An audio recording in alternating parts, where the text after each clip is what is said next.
CompTIA Cybersecurity Analyst CySA Plus Certification Questions Preparation Quiz. Question 1. A vulnerability scan reveals a high CVSS score for a buffer overflow in a legacy application. The team must prioritize based on exploitability and environmental factors. Given the asset's criticality and payment processing compliant with PCI DSS, what is the next step in vulnerability management? Is it? Option A. Recommend controls like input validation. Option B. Validate findings through manual testing. Option C. Assess business impact for exception requests. Option D. Apply patches during maintenance windows. The correct answer is B. Rationale. Validate findings through manual testing, option B, is correct because automated scans can produce false positives. Before taking action, the team must confirm the vulnerability exists and is exploitable in the specific environment. Control recommendations, option A, come after validation. Business impact assessment, option C, is for exception requests if patching is not possible. Patch application, option D, occurs only after validation and prioritization. Question 2.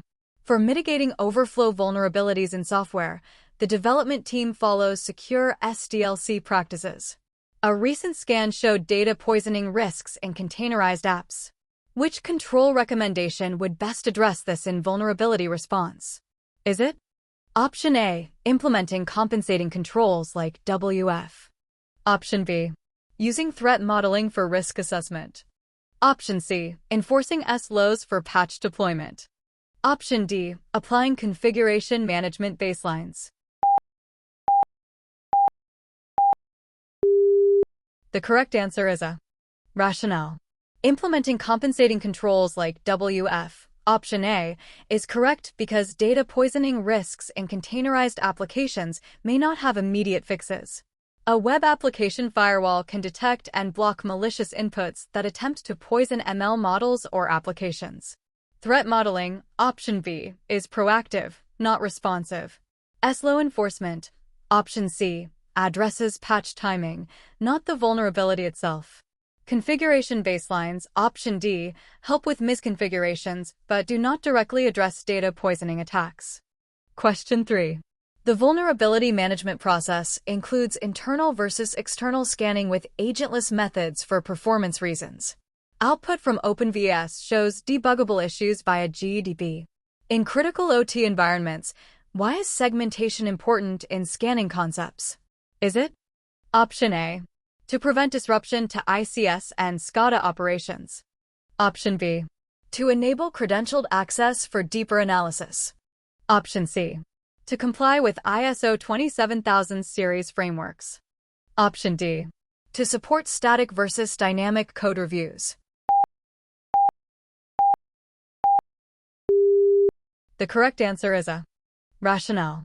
To prevent disruption to ICS and SCADA operations, option A, is correct because OT environments are sensitive to active scanning. Network segmentation allows scanning to occur in IT zones without risking operational technology systems. Credentialed access, option B, might increase depth but also risk. ISO compliance, option C, is a requirement, not the reason for segmentation. Code reviews, option D, are unrelated to network segmentation for scanning. Question 4. Prioritizing vulnerabilities, the analyst considers Common Vulnerability Scoring System, CVSS, alongside qualitative factors like asset value. A 0-day in a public-facing server is validated as exploitable. What prioritization factor should weigh most heavily? Is it? Option A. Environmental impact on availability. Option B. Temporal score for exploit code maturity. Option C. Base score for confidentiality breach. Option D. Business criticality and data sensitivity. The correct answer is D. Rationale. Business criticality and data sensitivity, option D, is correct because the 0-day is in a public-facing server, which directly exposes the organization to external threats. While CVSS scores are important, business context determines urgency. Environmental impact, option A, is one component. Temporal score, option B, accounts for exploit maturity but is less critical than exposure. Base score, option C, is static and does not reflect the public-facing nature of the asset. Question 5. In response to XSS vulnerabilities found by ZAP, the team recommends input sanitization controls. For overflow issues, address space layout randomization, ASLR, is suggested. How does this fit into the broader vulnerability mitigation strategy? Is it? Option A, as part of governance and exception handling. Option B, through secure SDLC integration. Option C, via compensating controls when patching is delayed. Option D, in alignment with maintenance windows. The correct answer is C. Rationale. Via compensating controls when patching is delayed, option C, is correct because input sanitization and ASLR are controls that reduce risk when patches are not immediately available.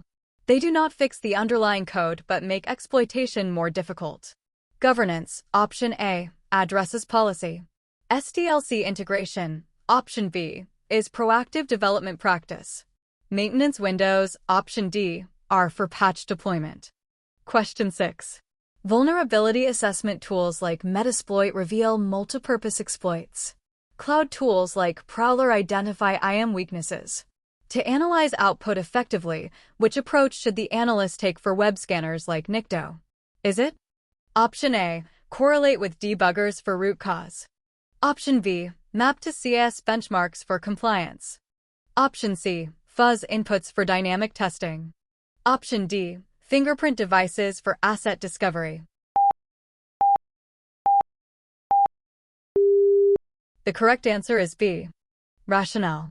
Map to CIS benchmarks for compliance, option B, is correct because Nikto is a web server scanner that identifies misconfigurations and outdated versions. Mapping findings to CIS benchmarks provides context on compliance and security best practices. Debugger correlation, option A, is for code analysis. Fuzzing, option C, is a separate testing technique. Fingerprinting, option D, is asset discovery, not vulnerability analysis. How many did you score out of 6? Comment your score down below and visit @pokerexams.com for more practice questions. Bye.